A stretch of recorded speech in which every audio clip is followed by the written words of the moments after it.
So my question for you today, Darren, is what is the most effective way to create and keep a virtual team focused on our vision and mission, create that tight culture, and keep them excited and accountable to their daily tasks?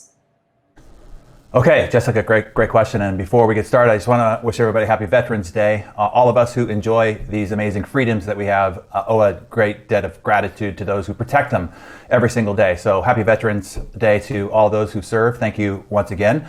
And good morning, Jessica, everybody else. Yes, since my first business at 18 years old, which is now more than 30 years, I have operated virtual and distributed teams. Even when I had a central office, I still had national or internationally distributed sales teams.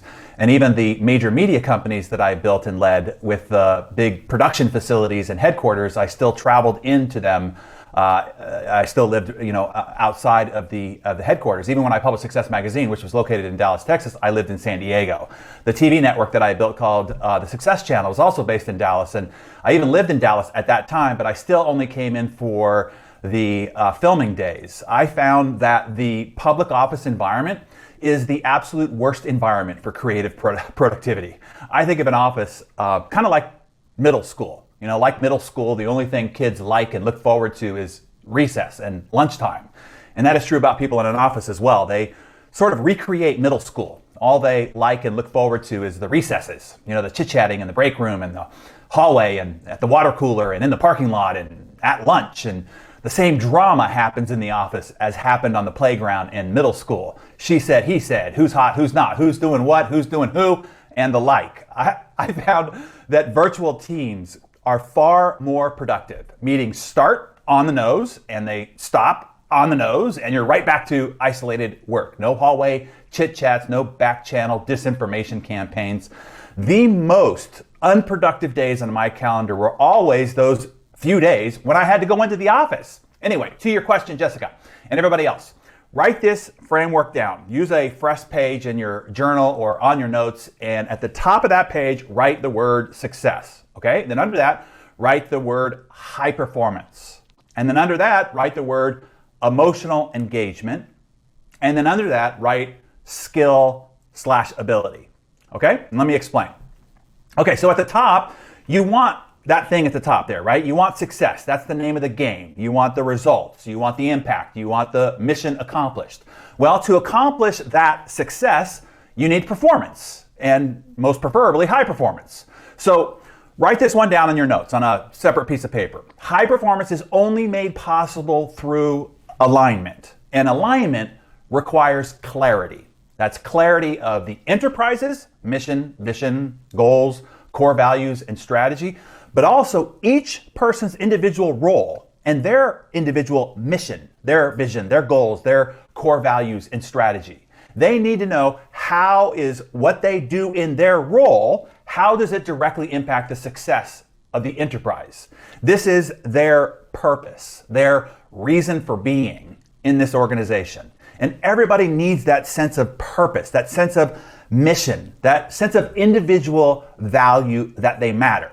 Now, how do you create this clarity of alignment? I would refer you to the Insane Productivity and the Ludicrous system, because that's where you will learn the entire components of the Success Vital system, where on one page or one screen or one single dashboard, you could see each person's big three goals. That's their goals for the year, the quarter, and the month. Their vital functions, right? The thing that they are paid to do to make it rain. Their vital priorities, what's important for this week, this quarter, this month. And their vital metrics. How do we know whether they won or lost? What's the scoreboard of victory? And then what are the key initiatives that they're using to drive those metrics? And then each of those individual dashboards are linked directly to the dashboard of the enterprise. So they could see directly from their seat the direct line of sight of the impact they're having on the results, the mission, and achievement of the enterprise. They could see clearly how what they do has impact.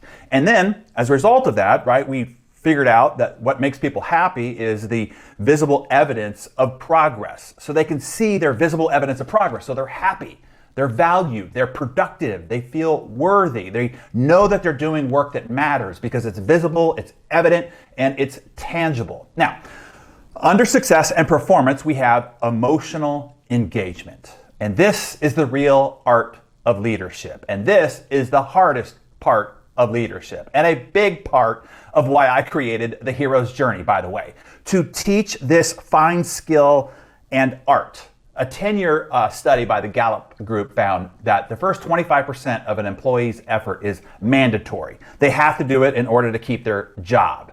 The other 75% is voluntary.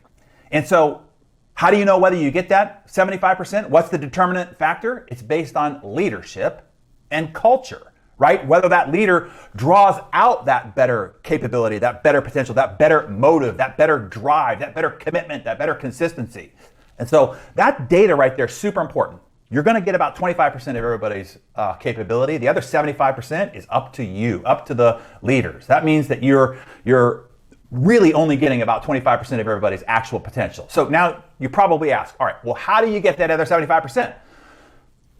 Well, that's what I teach you in the hero's journey. I'm not trying to be coy here. I'm just saying it's complicated. I mean, ask Picasso or Michael Jordan or Frank Lloyd Wright to explain how they do their art in a 5-minute DarrenDaily here, right? It's why the hero's journey is a year-long development program. You learn how to connect people to their sense of purpose. You learn how to pull different people, pull out of different people of different backgrounds, of different ages, of different gender, culture together to work in that alignment, how to draw the best out of talented people performing in different roles. So in the office, this is effective. In your peer group, this is effective. With your kiddos at home, this is effective. So let's go to the last piece, okay? So we've got success, we have performance, we have emotional engagement, and under that is skill and ability. And this is learning to recruit the right people to do the right things in the right seat on the bus. And this is one of the most important skills of leadership.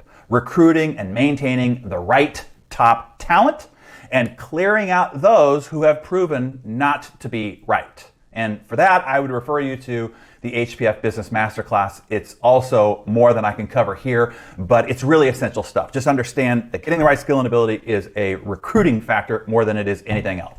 So I hope that helped you. Jessica, I gave you quite a few frameworks to go on there. It starts with clarity of role and alignment of that role to the goals and the mission of the enterprise.